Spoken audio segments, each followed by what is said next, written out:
Be ready. Start. Besides proposal form number 3000, the life assured (prosper)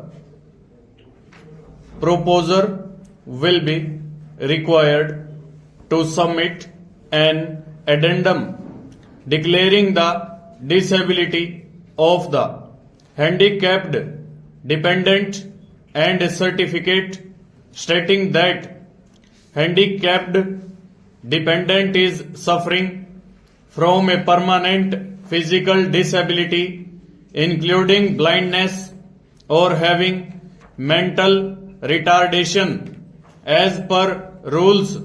Stop.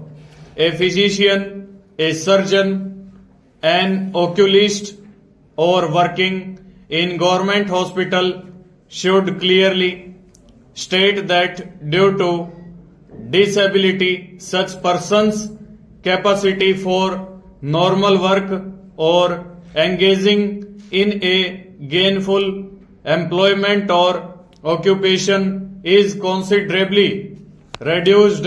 Stop.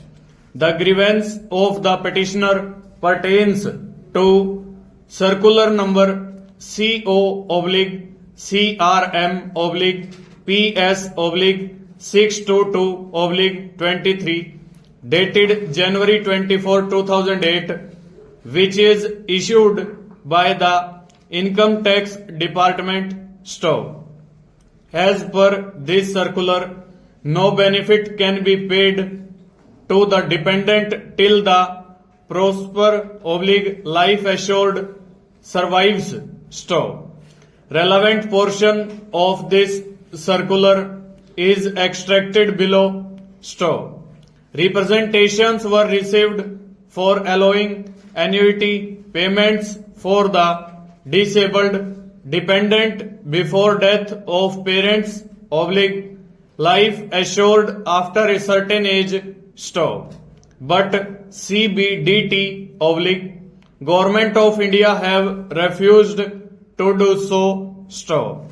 Hence, it is clarified that no benefit can be paid to dependent till the proposer/life assured survives. Stanza. Policy does not have maturity claim. Stop. The provisions of maturity claim under whole life policies, that is after completing the age of 80 years by life assured, is not applicable under this policy. Stop. Representations were received for allowing annuity payments for the disabled dependent before death of parents/life assured after certain age. Stop.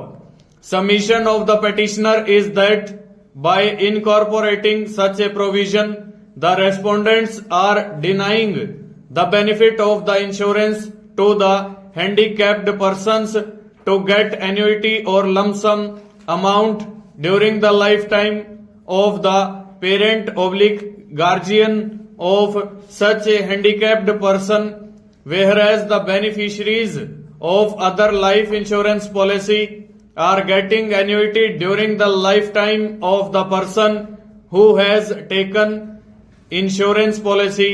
Stop. This, according to the petitioner, violates the fundamental right of equality of the handicapped person enshrined in Article 14 of the Constitution. Stop. The petitioner states that he had lodged a complaint before the Insurance Regulatory and Development Authority of India (IRDA) on August 6, 2014. Stop.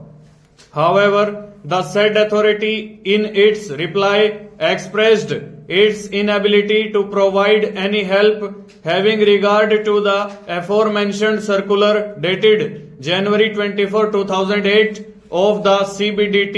Stop. The petitioner even approached the court of the Chief Commissioner for Persons with Disabilities, raising the aforesaid grievance. Full stop. Over.